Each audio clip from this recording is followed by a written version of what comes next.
Hi friends, তো আজ আমি বানাচ্ছি মালাই তন্দুরি চিকেন। তো তার জন্য আমি নিয়েছি দুটো বড় সাইজের লেগ পিস অ্যান্ড সেটার মধ্যে আমি কাট লাগিয়ে নিচ্ছি যাতে মশলাগুলো ইভেনলি এই চিকেনের মধ্যে ঢুকে যেতে পারে। এবারে আমি একটা মশলার ব্যাটার তৈরি করব। তো তার জন্য আমি নিয়েছি চাল মগজ, রসুন, আদা অ্যান্ড কাজু বাদাম ইজ মাস্ট, বাট কাজু বাদামটা আমার কাছে ছিল না, তার জন্য আমি নিয়েছি আমন্ড অ্যান্ড তারপরে নিয়েছি আমি কাঁচা লঙ্কা। সমস্ত জিনিসগুলোকে আমি মিক্সিং বলে নিচ্ছি। মিক্সিং বলে নিয়ে আমি এবারে এর মধ্যে অ্যাড করব দই। তো আমি নিয়েছি 2 টেবিল চামচ দই। এরপরে আমি অ্যাড করব মালাই। তো মালাইটা আপনারা যে কোনো দোকানে পেয়ে যাবেন, আমি আমুল মালাই ইউজ করেছি 1.5 টেবিল চামচ। সমস্ত জিনিসগুলোকে আমি ভালো করে একটা ফাইন পেস্ট বানিয়ে নেব। প্লেটের মধ্যে আমি চিকেন পিসগুলোকে রেখে মশলার হাফটা দিয়ে আমি এটাকে ম্যারিনেশন করব। তার জন্য আমি অ্যাড করব নুনটা আমি স্বাদ অনুযায়ী অ্যাড করছি।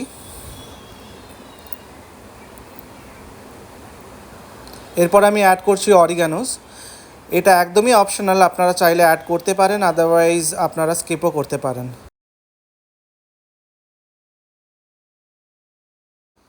এরপরে আমি অ্যাড করছি গোলমরিচের গুঁড়ো, যেটা ব্ল্যাক পেপার পাউডার। তো ব্ল্যাক পেপার পাউডার দিয়ে আমি চিকেনটাকে ম্যারিনেশনের জন্য চিকেনের গায়ে সমস্ত মশলাটাকে ভালো করে মাখিয়ে দিয়ে আধা ঘন্টার জন্য আমি ম্যারিনেশনের জন্য ফ্রিজে ঢুকিয়ে দেবো।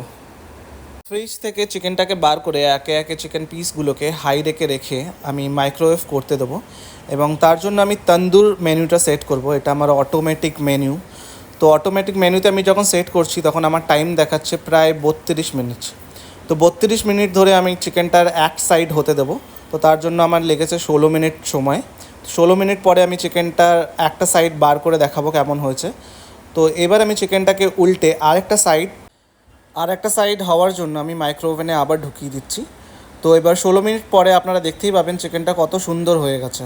আপনারা এটাকে নর্মাল গ্রিলও করতে পারেন, তার জন্য 180 ডিগ্রি দিয়ে এবং 40 মিনিটসের টাইম সেট করে দেবেন এবং 20 মিনিটের মধ্যে চিকেনটাকে দুবার উল্টে দিলেই চিকেনটা রেডি হয়ে যাবে। আমার মালাই তন্দুরি চিকেন তো রেডি। আমি এটাকে সার্ভ করব, তার জন্য আমি ওপর থেকে লেবুর রস ছড়িয়ে দিচ্ছি এবং প্লেটে সুন্দর করে সাজিয়ে আমি এটাকে সার্ভ করছি। Thank you for watching.